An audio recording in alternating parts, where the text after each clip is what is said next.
Mr. Basu, what is Doordarshan's main philosophy? Is it market driven or is it dictated by social commitment?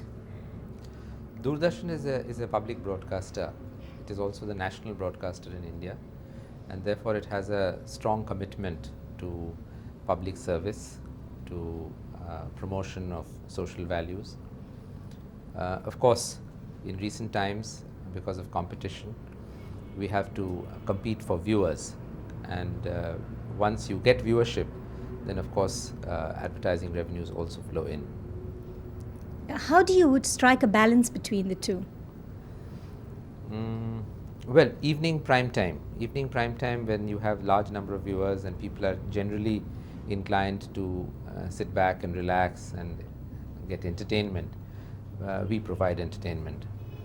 But there are other times, such as early evenings and a little later in the evening, when we do provide news, views, current affairs, information, programs with social content, and so on. What is the USP of Doordarshan? I mean, there is an invasion of all satellite channels and other channels. But what do you think is the core strength of Doordarshan? Doordarshan's strength lies in its size, in the fact that it has such a massive reach. It reaches more than 50 million homes, and its strength lies in its manpower. We have 20,000 employees, all of them TV professionals. In fact, most of the TV people working in private channels or private production houses are originally from Doordarshan. What are the future plans of Doordarshan, both in terms of hardware and software? In hardware terms, Doordarshan is going to obviously expand its reach further. Today we have reached a level of about 85% of the population. We hope to reach 100% or very close to that in the next 4 or 5 years.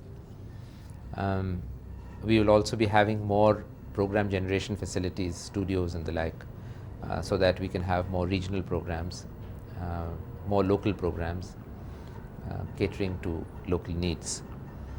On the software front, we are going to expand in terms of channels. We are going to have an international service, a 24-hour international service, which will beam into Europe and North America before the end of this year. We have already a movie channel. We will probably have a sports channel and an education channel before long.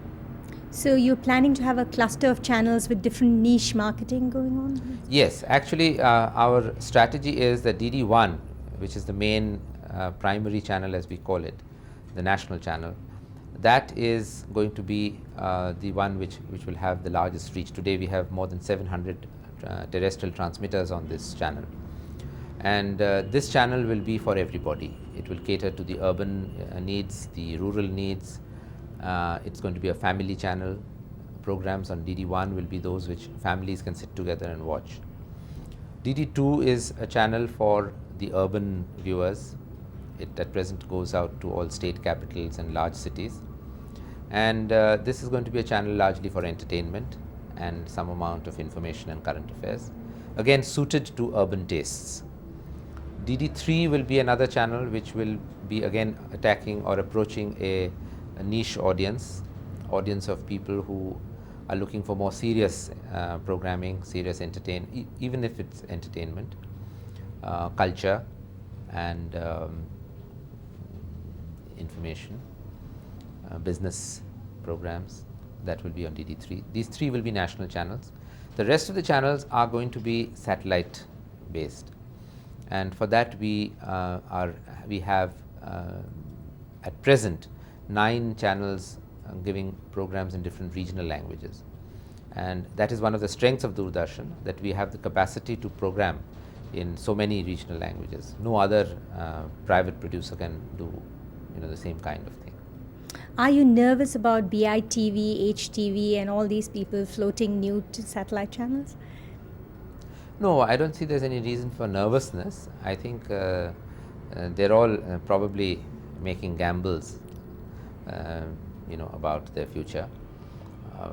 in my view, a satellite channel which does not have terrestrial support is not going to be economically viable in a long time.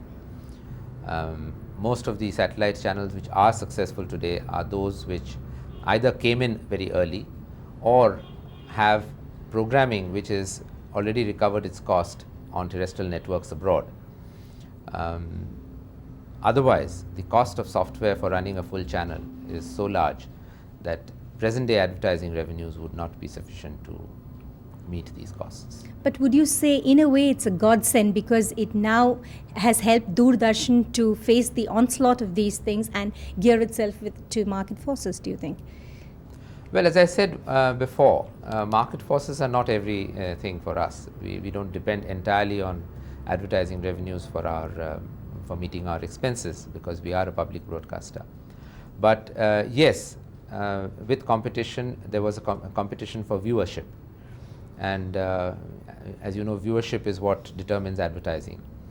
So once we have our viewership back, as we claim we think we have today, advertising revenues are bound to follow.